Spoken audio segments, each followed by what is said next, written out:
We've just heard from Wellington radar that we've got an object about a mile behind us and it's following us.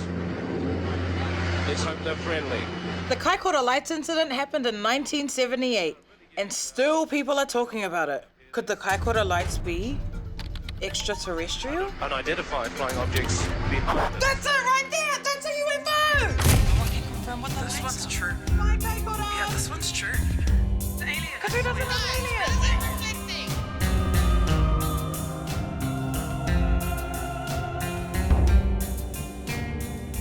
What's up? I'm Papa and I'm an actress, dog mom, and out of this world hottie. This week I'm in Kaikoura!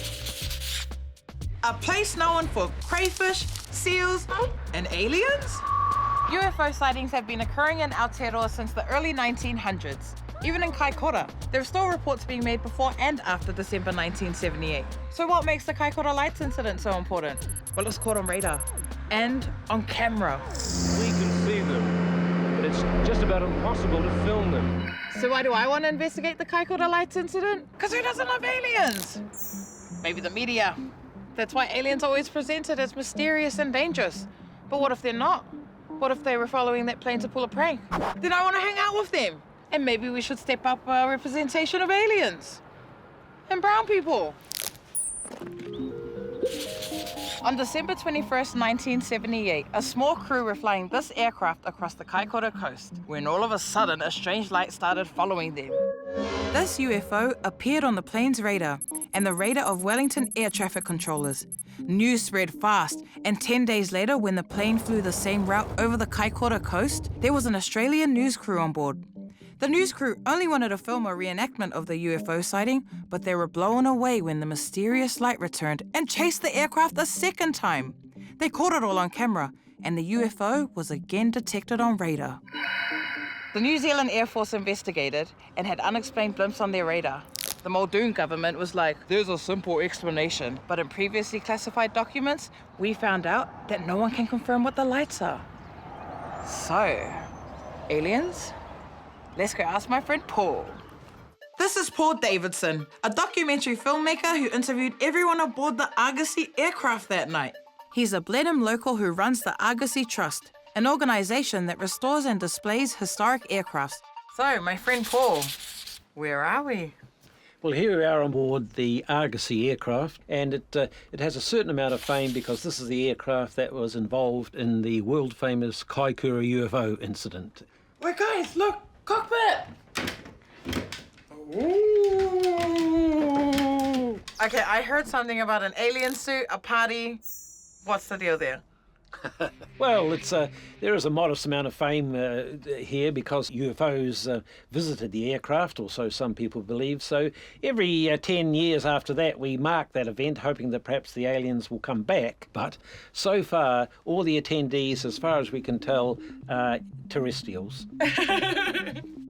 I've heard that you know a lot about aircrafts. Do you know any aircrafts that could move in the way in which the lights were moving? No. So what does that mean? Well, it means they weren't aircraft. I see you've got some books here.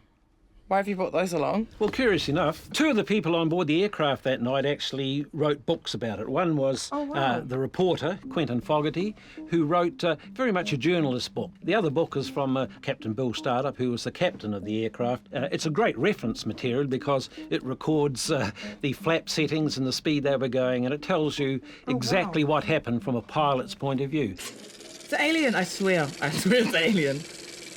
I've also heard that there are 3 theories that are going around. You know about 3 theories, right? About what the lights could be? If you spoke to the people on board, most of them won't suggest what they were. They can only tell you what they saw, which were a lot of very bright lights moving fast about the sky.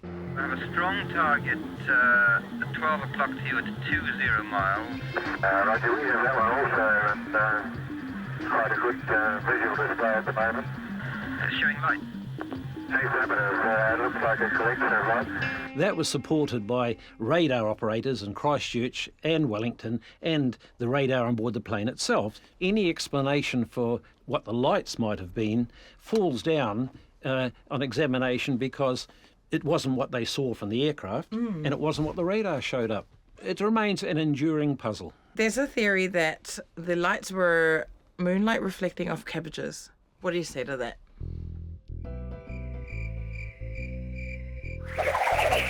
Okay, Kaikoura lights. This is probably the only conspiracy that I'm like, that's aliens. This one's true. Yeah, this one's true. Aliens are out there. They're among us. I wonder if they're hot. Paul was mean. He told me the facts and he told me the rumors. Some people suggested it was Venus rising. Venus doesn't show up on radar. And other people suggested there were squid boats. I wonder what else it could be, because that cabbages theory. Maybe it's people swimming nude in the moonlight reflecting off their bottoms. Or maybe it's Elon Musk having a laugh at us. Or maybe it's my soulmate.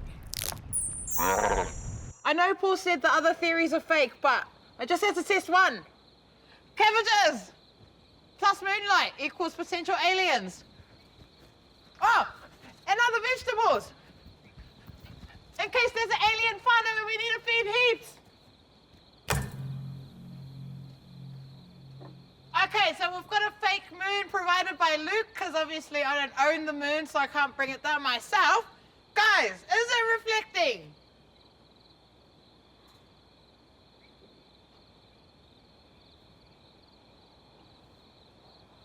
Yeah, thought as much.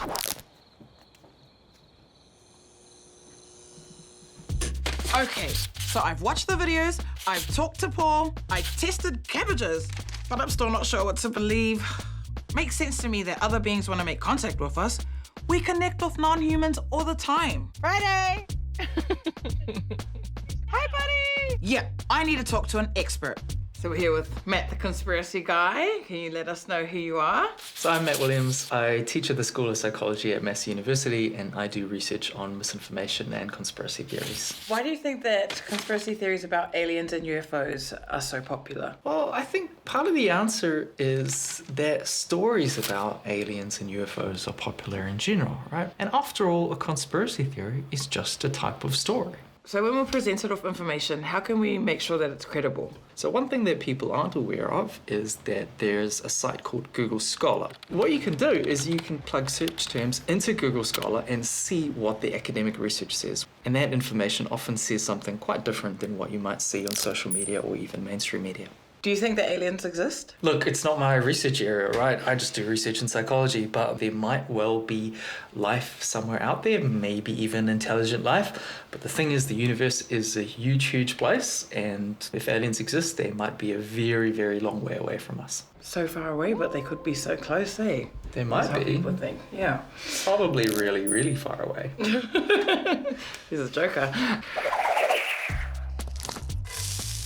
And we're back at the Kaikoura Seafood Barbecue. There's actually no good explanation for the Kaikoura lights incident, which means it could be an alien aircraft. And I feel like if it was, they're pretty funny, following someone home. Not that I'm encouraging that. But what we've come to is that there's actually heaps of creatures out there, and it's okay to not know about them. Like Socrates said, all I know is I know nothing. Except that we saw 2 sets of lights in Kaikoura come down to visit us, but no one attacked us, so I think the aliens really want to be our friends, and I think we should just be nicer to them. So some creatures are funny, and some creatures are yummy. This is my first time eating this. Great! So good! Bye Kaikoura! Bye crayfish and crayfish ladies that made the crayfish. It was so good. My first crayfish. I loved it so much. Bye, maybe aliens. Love you so.